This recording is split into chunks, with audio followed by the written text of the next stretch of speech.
Hey guys, Chris Angel coming at you. Thank you for your questions in the Real Estate Farming Principles Facebook group. Casey had a question that was awesome. She's 6 months into the business, and she's asking, like, once I pick a farm and I've calculated turnover and I have the right one, like, what's the first marketing thing that I should do? Is it door knocking? Is it direct mail? Is it, like, what is it? Is it trinkets type stuff? Like, what is it? And I want to redirect the question just a little bit, Casey, so, and the rest of you. I think most people, when we think about what are we going to go do, we're thinking about the methods. And I addressed this the other day in another video, but a lot of what we do, from door knocking to postcards to whatever, is about, it's a communication method. And a lot of times what's missing, what we don't actually go ask ourselves is, where do I want to come from in that communication method? Right? So what we end up defaulting to is just real estate stuff like, hey, I'm a real estate agent, or hey, who do you know that wants to buy or sell, or hey, here are some market statistics, right? And that's challenging because it doesn't build relationship. So I want to give you 4 things right here about that might help you clarify what you want to do. Because once you clarify where you want to come from, then whether it's a postcard or door knocking or whatever, you'll know how to go do that method to produce the result, right? So the first thing is relationship. When you go out into a farm, I think what's missing sorely in agents' farming practices is building relationship with people. We are very removed from it by just sending stuff. And actually, if you boil that down further, I think it really comes off like we're doing stuff for us. We're not really doing stuff for the community. Like, we're there soliciting stuff. And that's the opposite, I think, of relationship. So, if you're you're in it for the long haul if you're going to take a farm. And if you're in it for the long haul, then you want to start to build relationship. That's the first thing you want to start doing.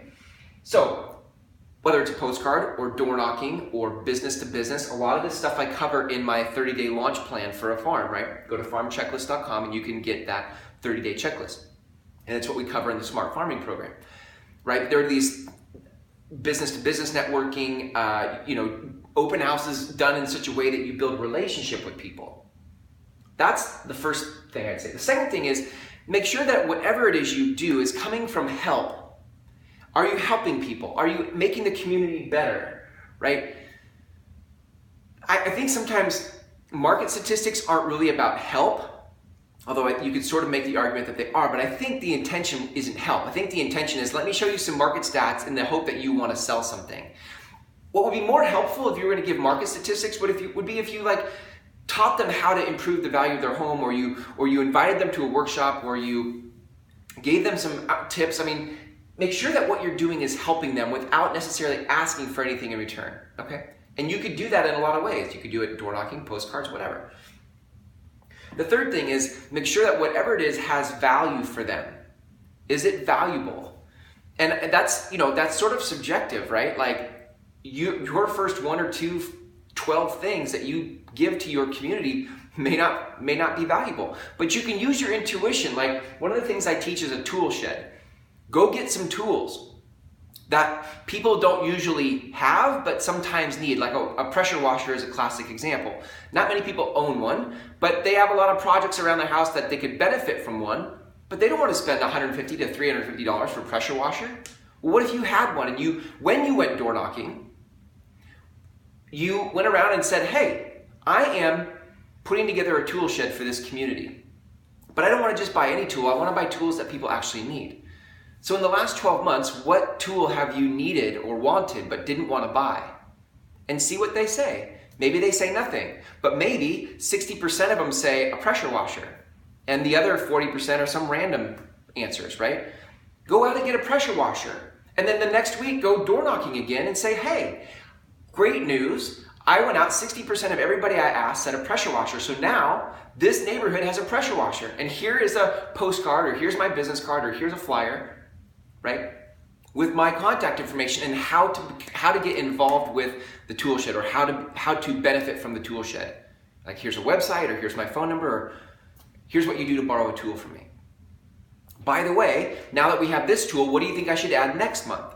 And ask them for that. Now, this does a couple things. 1, it provides relationship. 2, it's helping them. And 3, it's giving them something valuable because they don't have to go buy it, right? The last thing I would say then is, make sure that whatever it is you do, it's coming from a place of authenticity. It's coming from a place that's true and real for you. And this is more about you than it is for anybody else, because if you start farming and it doesn't feel congruent with who you are, you're not going to keep doing it. And farming is a long-term strategy. So whatever you do, you want to make sure that it feels like you. Okay? Great. Again, if you want to get that 30-day farm launch plan, you can go to farmchecklist.com. It does outline some of the things I just went through here for you. Again, farmchecklist.com. And Casey, I hope that helps. Thank you for the question. And the rest of you, like what I said in the post was use me. Use me. Ask me questions. Like, let's make this Facebook group something valuable, right? So ask me questions in the Real Estate Farming Principles Facebook group so that we can kind of continue this dialogue. All right, gang, you're awesome. Thanks, Chris Angel. Catch you in another video.